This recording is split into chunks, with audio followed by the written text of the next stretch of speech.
और इस वक्त रक्षा मंत्री राजनाथ सिंह सदन में कुछ कह रहे हैं, सुन लेते हैं। संवैधानिक दायरे में रहकर वह काम कर सके।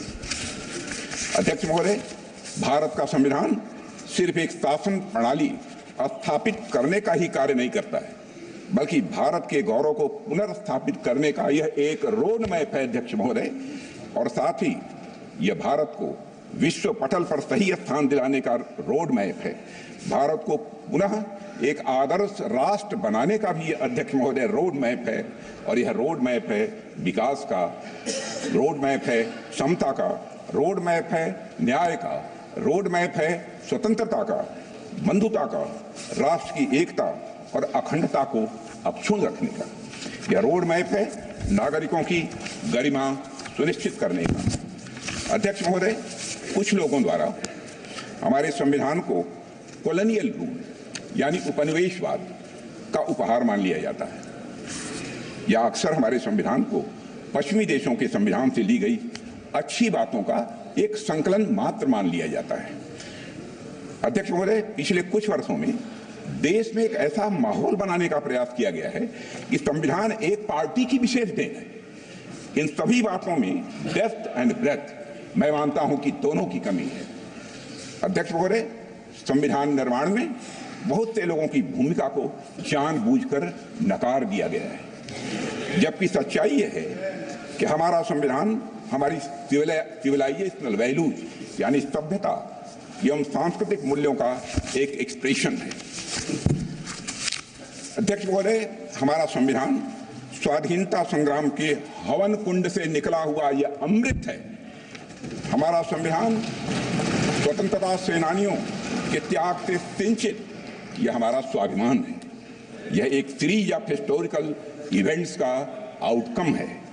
स्वतंत्र भारत का संविधान कैसा होगा, इस बात पर स्वतंत्रता संग्राम के दौरान कई संस्थाओं और विभूतियों ने अपने विचार प्रस्तुत किए थे, जिनमें से बहुत से लोग संविधान सभा के सदस्य नहीं थे, लेकिन उनके विचारों ने भारत के संविधान के निर्माण में बहुत ही महत्वपूर्ण भूमिका निभाई है और बहुत बड़ा उनका योगदान है।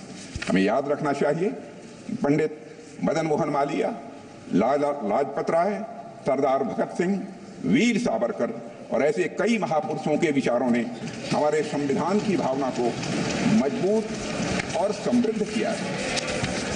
अध्यक्ष महोदय,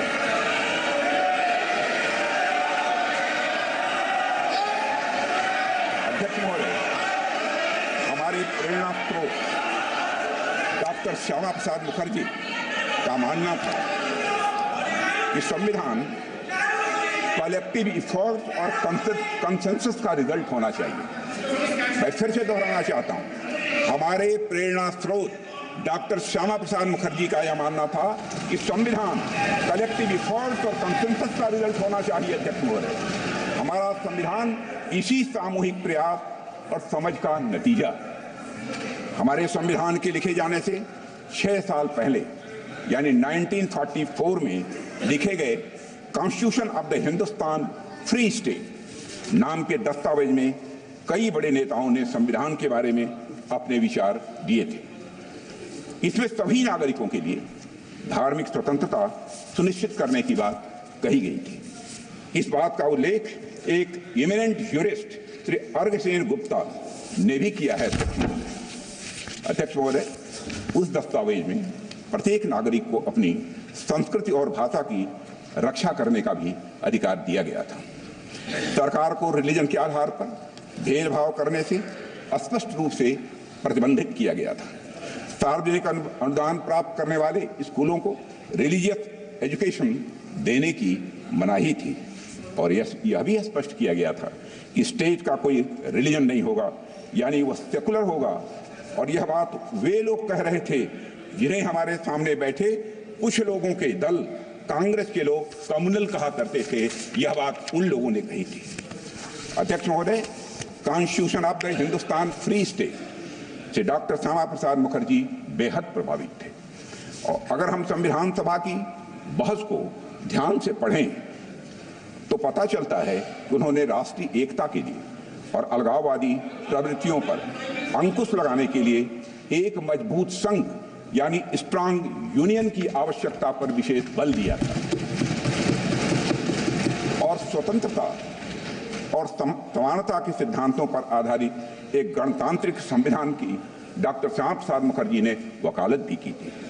हमारे वर्तमान संविधान में भी इन्हीं मूल्यों को अध्यक्ष महोदय प्राथमिकता दी गई है, मगर इस बात का कहीं उल्लेख नहीं मिलता है। एक पार्टी विशेष द्वारा संविधान निर्माण के कार्य को हाईजैक और एप्रोप्रिएट करने की कोशिश हमेशा से की गई है। अध्यक्ष महोदय, भारत में कॉन्स्टिट्यूशन मेकिंग से जुड़ी ये सब बातें लोगों से छिपाई गई हैं।